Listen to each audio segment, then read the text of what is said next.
Ernest Brooks Sr. started his School of Photography in the seaside town of Santa Barbara, California in 1945. 7 years later, he bought an 8-acre estate from a member of the Gray Home family, who were one of the first shareholders in Ford Motor Company. This is the Brooks Institute of Photography I went to back in the 1960s. As I was thinking back over the years, I wanted to take some time to thank Brooks Institute of Photography for my career as a professional photographer businessman. I owe Brooks a lot for teaching me how to do photography. The school had a very structured way of teaching different steps to learning photography, and every time we had an assignment, I would see myself getting better without even knowing it. Not once did an instructor tell me that life would be easy after I graduated from this school. As a matter of fact, I was told that now that I had learned about photography, I would next need to learn about how to be a professional photographer. And the best way to do that was to get experience working with established studios and photography companies. I followed their advice and was then prepared to become a professional and make money as an independent businessman photographer. Let me show you what I mean.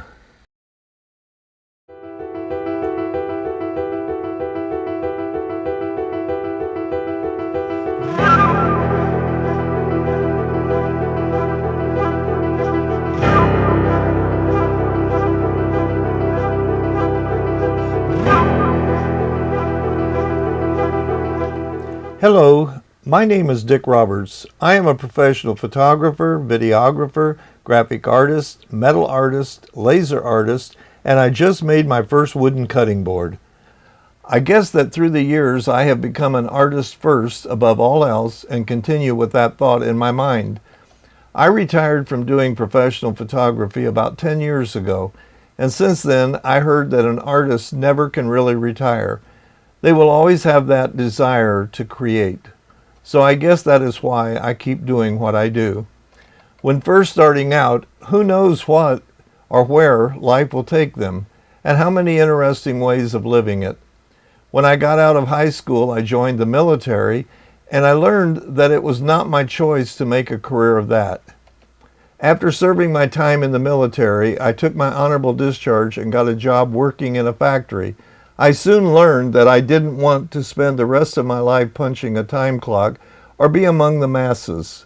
Since I really didn't know what I wanted to do for the rest of my life, and my job paid well, I decided I would continue working there until I could save up enough money to go to college.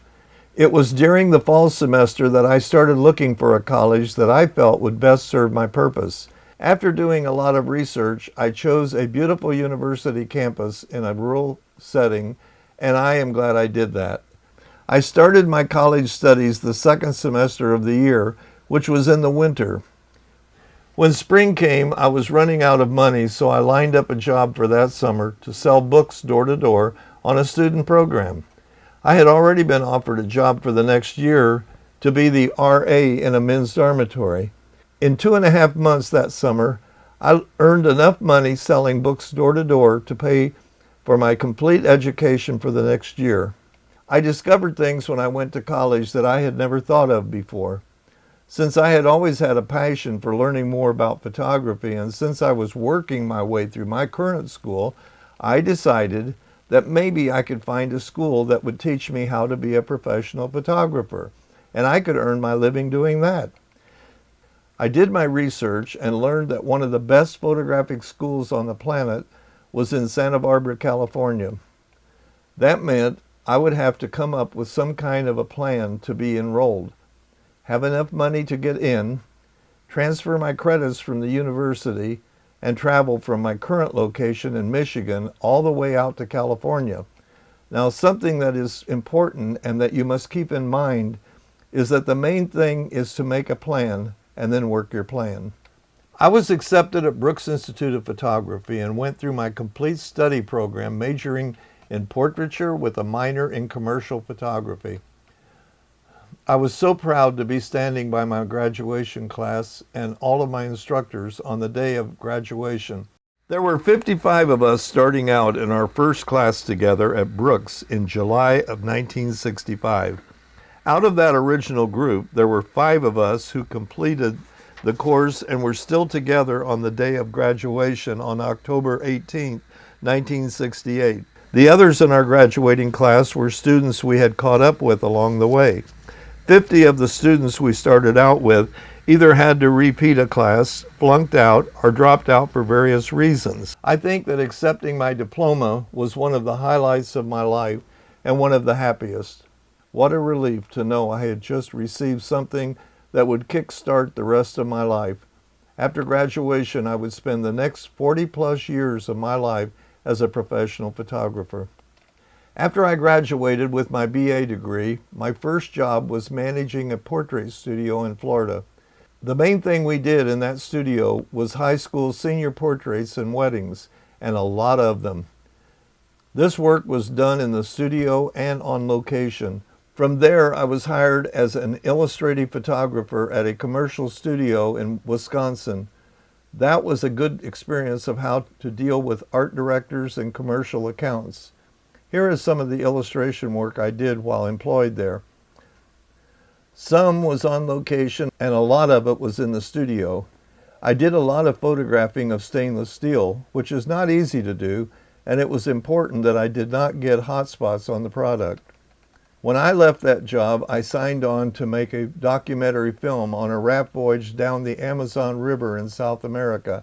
I had gotten a good education, and now my main purpose was to gain experience so I could, in time, open my own studio and know how to operate in a self-employed business environment. The next job I had was a school service manager of a nationwide company based in New York.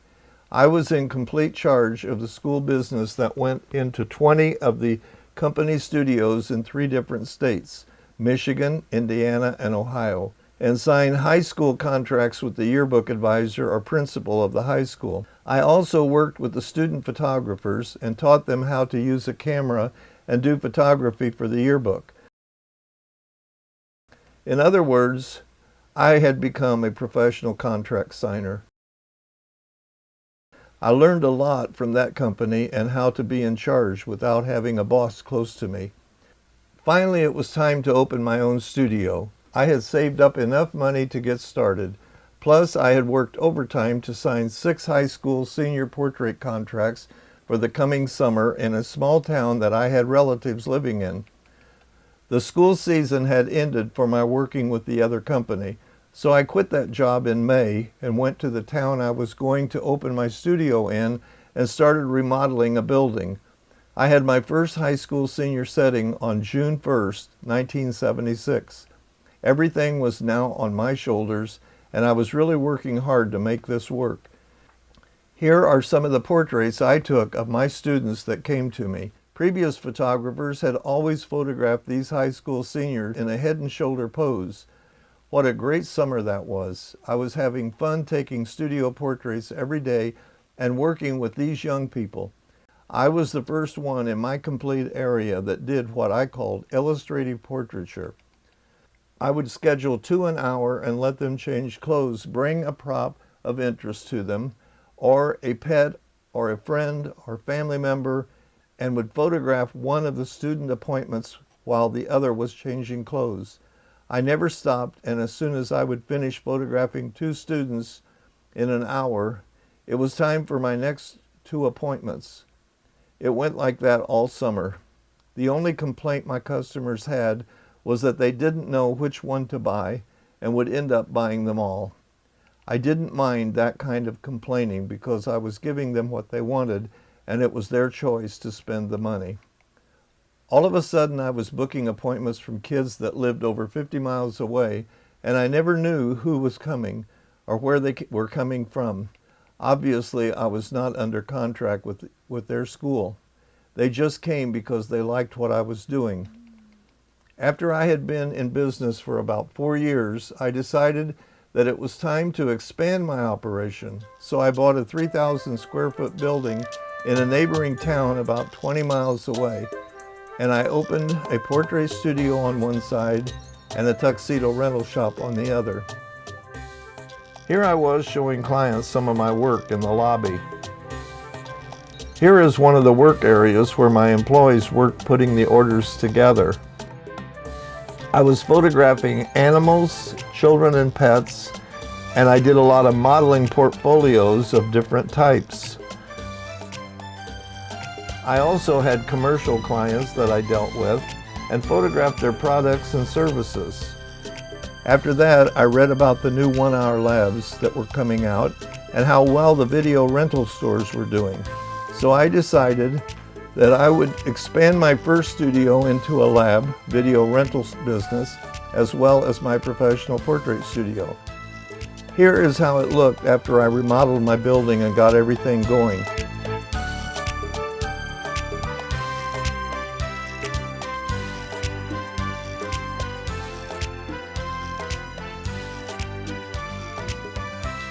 Everything had been going well, and just when I decided to make the expansions, the economy in my area dropped like a rock. And many of the large companies had moved out of the area, leaving a lot of the local people unemployed. A lot of my past customers would come to me and tell me that they had always been a very happy customer of mine, but now that their husband had lost his job, they just couldn't afford me anymore. So I lowered my prices to help them out and started losing money. I got tired of working for nothing and took a look outside one day and saw the dirty snow around my studio and said to myself, enough is enough. People can't afford what I offer them even when I do it at a loss. So I liquidated what I could and moved to Florida. By now, I was in my late 40s and was going to be starting all over again from scratch. But that was the best move I ever made. Instead of people complaining about how rough life was, all of a sudden I found people who were happy and satisfied with their life and appreciated a quality product like I offered. I lost a ton of money when I relocated, and I started from nothing when I got to Florida. I didn't know anyone where I had decided to relocate, and all I brought with me were the clothes on my back and my professional camera and photography equipment. I wasn't sure what I was going to do, so I started making flyers and stuffing them in windshields at movie theaters on Friday night date night.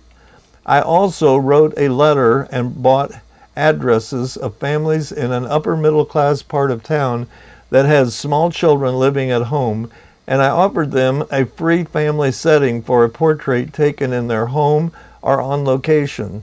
I also would give them a free 8x10 to put in their home. Then I displayed my work whenever I had the opportunity. I decided not to open a storefront, but to work out of my home and specialize in on-location events and weddings. At that time, there were more weddings each week than there were good photographers in the county I was in. And so I needed to let people know I was in the area. And once I did that, I was booking them faster than I could do them and turned a lot of them down. So I raised my prices. I never hired anyone to work with me and did everything myself, with the exception of someone to help me do video at a wedding now and then. After about 12 years of working hard and building my business, I met a wonderful lady that ended up becoming my wife. She could see that I needed help and was willing to roll up her sleeves and pitch in and help me. The first thing I taught her was how to video, and the next thing was how to work in my office. She became my videographer and my office manager, and then she studied and became an ordained minister so she could perform the vows of the weddings at our destination wedding business. I could always count on her to be there by my side when I was working. I had been averaging 50 to 60 weddings a year by myself, and the year she came into my life, I had already booked over 70 weddings and events. That was the year that we did nothing but work, from morning until night. She came into my life at a good time. So I raised my prices to where people really had to want us to work for them in order to pay my price. About that time, digital cameras came out, and all of a sudden, amateur camera buffs decided it was a good way to make some extra money. All they needed was an automatic digital camera and a computer with Adobe editing products, and they were in the wedding business. There had been about 7 to 10 good professional photographers in the Yellow Pages for about 20 years after I moved to Florida. But after digital and Adobe Lightroom was invented, all of a sudden there were about 300 photographers that considered themselves professional photographers. That was when I decided to let them have it, and I retired because it had become a price war and people were willing to work for little or nothing just to gain the experience. By now, I had been a professional photographer for almost 40 years and had accomplished a lot. So now it was time to try something else that still had an art skill to it. I decided to do metal art. I bought a welder and an oxyacetylene setup and started learning how to use them. I then heard about CNC technology. That is a computer numerical control machine. I bought a CNC plasma cutting machine that was not really user-friendly, and I spent a lot of time learning how to use it to make my metal art.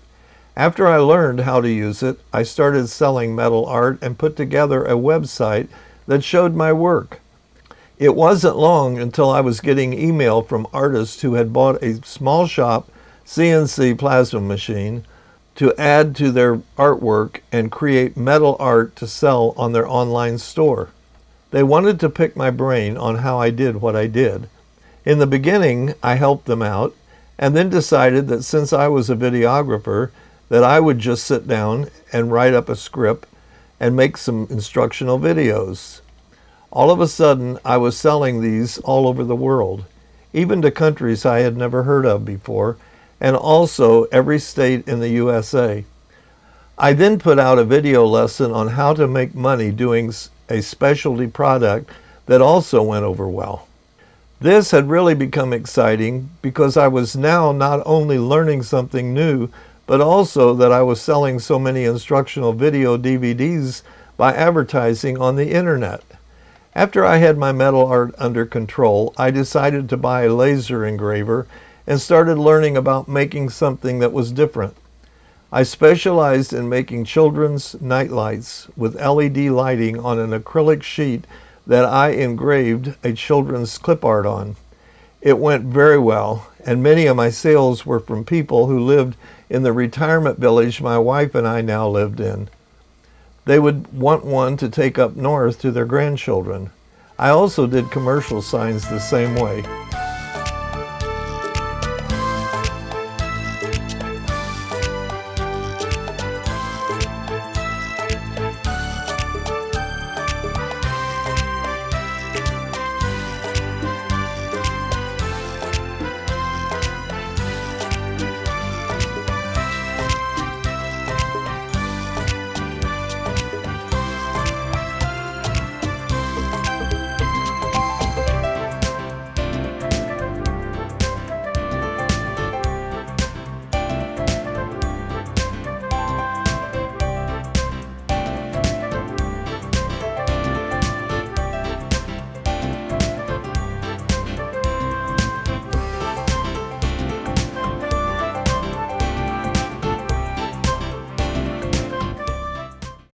My latest venture was to make a cutting board with hardwoods, domestic and exotic.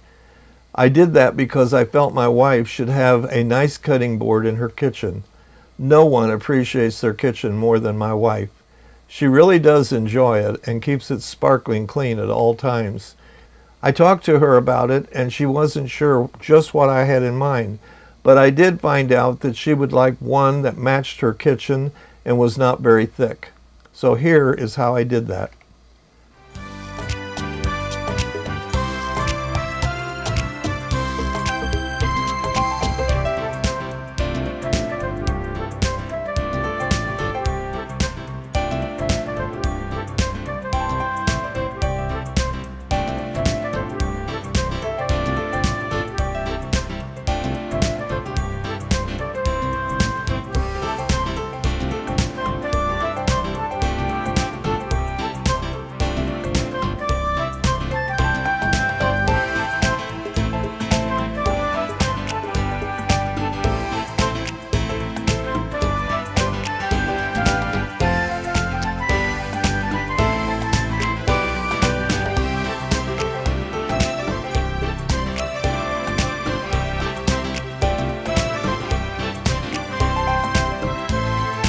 So I couldn't think of anything that would make her happier than to have a beautiful cutting board with her name on it.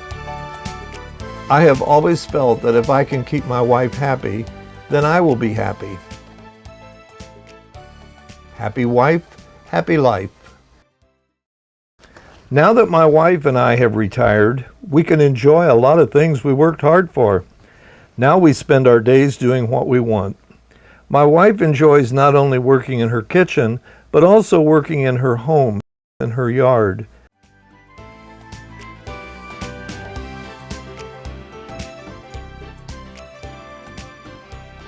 She keeps everything in order and really likes living where we live. Me, well, I just work at whatever project I decide to work on. I have learned a lot since I stopped doing photography. What I've learned most about my experience in life is that nothing is going to just happen. What I would like to pass on to others who are starting off wanting to be an artist or to be an entrepreneur or whatever you decided to be is that you must first set up a plan and then work your plan and never let anything discourage you. When I was a child, I was a dreamer. I thought that if I dreamed large enough that I would become the dream and that others would make that dream come true. When I grew up and learned more about life, I became a doer and learned that if it was going to be, it would be up to me.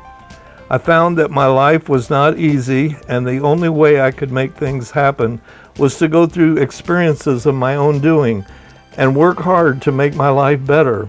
Other people's dreams were not necessarily my dreams.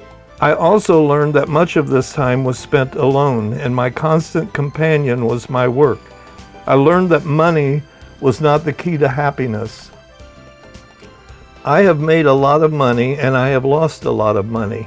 And the only thing I had left when my money was gone was the satisfaction of my creation of life. I no longer capture the moment as I did when I was a photographer. Now I create the purpose of the moment. I have no idea how my life would have turned out if I had not gone to Brooks, but because I went there, I had a very interesting career that turned me into an artist, and I'm happy about that. I learned that I could tackle anything that came my way, and through hard work, I could have a good life. The main thing is to learn to control your own life and your own destiny, and don't look for excuses for your failures. Learn from them. Once you have control of your life, then how high you fly is completely up to you. Thanks, Brooks Institute of Photography, for kick-starting my career of 40-plus years. It was a good life.